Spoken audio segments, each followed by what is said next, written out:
come on now. We have to be reasonable. Even though they're looking at him going, dude, we can't take you seriously when you are going home willingly to that. Yeah.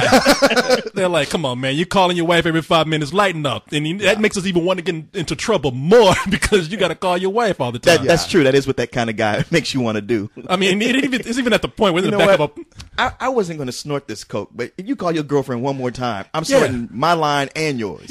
Yeah. And I love it because he says the key words here to this movie. He's in the back of a police car. And he's like, what the fuck is going on? Yeah.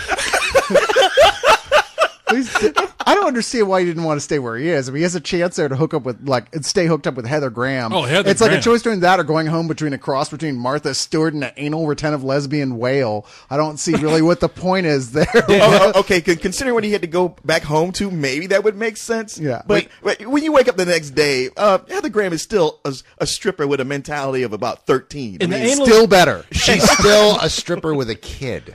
Yeah. I would rather take the anal retentive whale instead of the stripper. When did we end up with fucking Martha Stewart and anal retentive whale? What kind of porn do you watch? Yeah, how'd you get a whale? I can't. Well, I was actually going for whale hugging was what I was going for, like super, super, super liberal to the point of being, oh, shut up. Oh, yeah. Okay. Hugger. Oh, okay. Yeah. By the way, whale is code for some of his hangovers. It's definitely code for some of the women I've woken up next to. Exactly. Yeah, it's the kind of parties you've had. Corey, it's not true. I can't actually bite through my arm. He's trying to.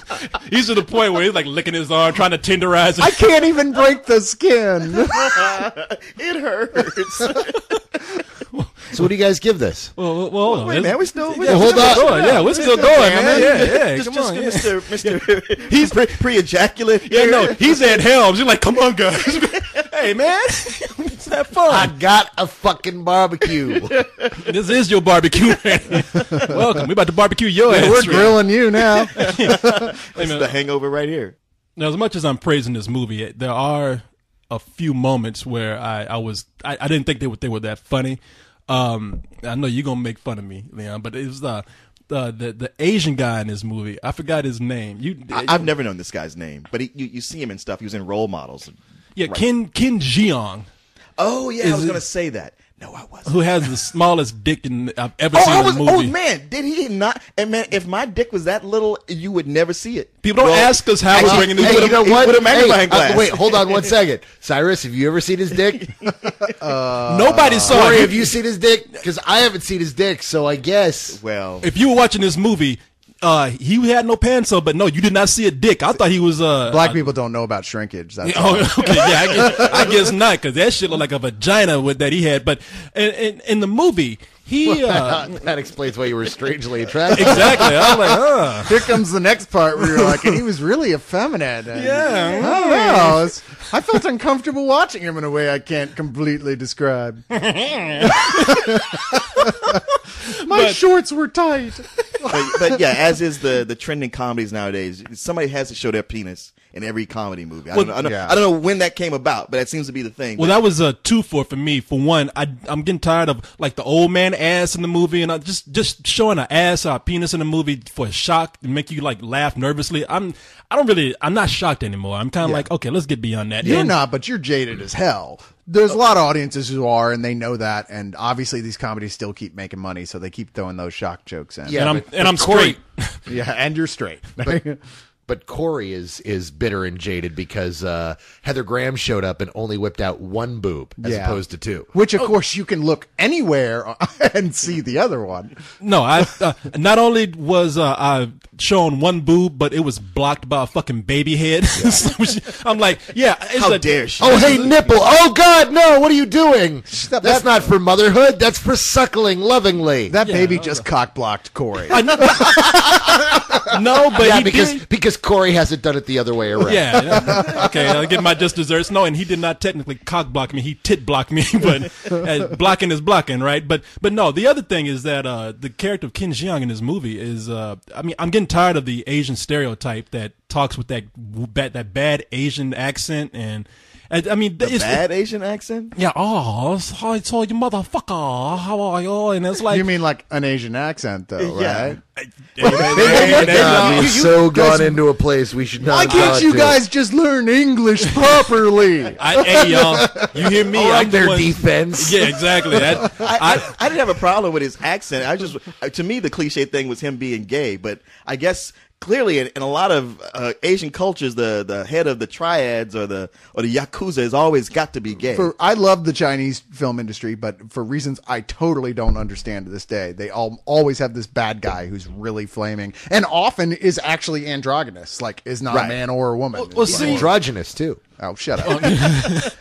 well, see, in this movie, they got You're banging into your thing, dude.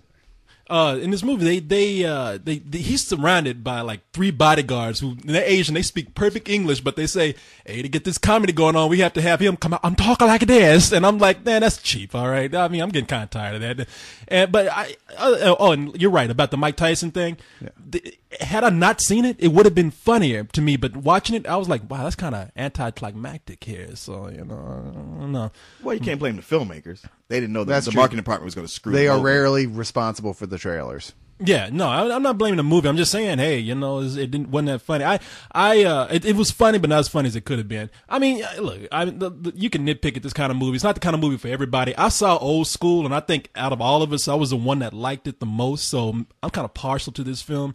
So yeah, no, it's definitely a full price movie for me. To me, I mean, besides all the other movies we compared it to, I also think of movies, old favorites like After Hours and Into the Night with Jeff Goldblum. I really dig those movies. It reminds me of that, where it's like one crazy night, although this is a day, where you just don't know what's going to happen next. And as I've said before, I thought the movie was funny as shit. It slowed down for a little bit in the middle. I didn't like seeing the old man's ass, but other than that, I got no real complaints about it, and I give it a enthusiastic full price. Yeah, I just can't go there. I wish I could, because there's a lot about this I did like, but most of it is just chuckling for me. I'm just kind of smiling through it. I'm never really laughing out loud. And, it's maybe my sense of humor a little bit different, but what can I tell you? It's just a matinee for me. See, Cyrus, the problem is that you've never gone on a road trip with me. Yeah, and there are reasons for that. Well, because of what happened to you in Vegas, what happened to you in Mexico, what happened to you in Thailand. Oh, I'm not supposed to talk about that. Yeah, I'm sorry. keep that on the Well, the reason why you haven't been on a road trip with him is because you were still alive right now. Never been in prison, you Where are all those other folks you went on Well, road hey, man, trips with? most of the guys come back from the trip. Yeah, okay. And, come on, I think we can all relate to this because we know how crazy we get at the end of these reviews. We can barely remember that shit. Yay! I'm not putting my life on the line for a donkey show, is all I'm saying. One thing I got to say to anybody who does go see this movie, it comes in quick enough that you probably won't miss it, but by all means, stay for the credits. Oh, yeah. That's where you get the biggest payoff of the whole thing. Oh, yeah. No, I won't say anything, but it does answer a lot of questions. And, of course, one last dick. Oh man, is that not? We mentioned this in the other review. There's a scene in here. I don't want to ruin anything for anybody, but how did they get away with a blowjob scene? It was graphic. Vincent Gallo did it in The Brown Bunny, but that was rated X. That was NC-17. NC-17. Yeah, I'm sorry. Yeah, here it's like I'm of the opinion that what happens is what you're talking about appears in like a still photo at the end during the credit sequence. And if I'm not mistaken, it's required that you submit your film 99% completed, that you don't necessarily have to have the credits on there. So they may have submitted it and got it an R rating and added that in after they got the rating. I'm not 100% sure, but that is a possibility of how they got that in there. Otherwise, I can't explain how they got photos of a blowjob in a fucking rated R movie. I just can't. I was going to say, if there's a trade-off, you couldn't have made Heather Graham be the one giving the blowjob, really? It wouldn't have been as funny. It wouldn't have been funny. So? Would have been hot.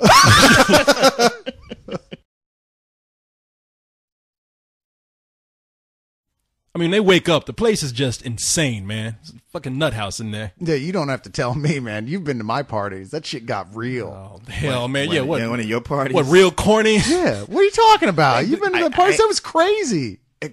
And what? With comic books laying around everywhere? Action figures. Ain't no girls, no strippers. No tigers, no chickens. First off, no, there was a chicken, except the chicken was the stripper at his party. First off, Leon, you brought the comics, and Corey, you brought the action figures. No, so I don't want to hear about it. I said brought beer, and what do they show up with?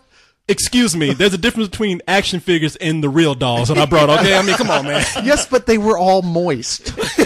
Hey, I didn't say I wouldn't bring them unused. Okay. And I didn't say I wouldn't use it anyway.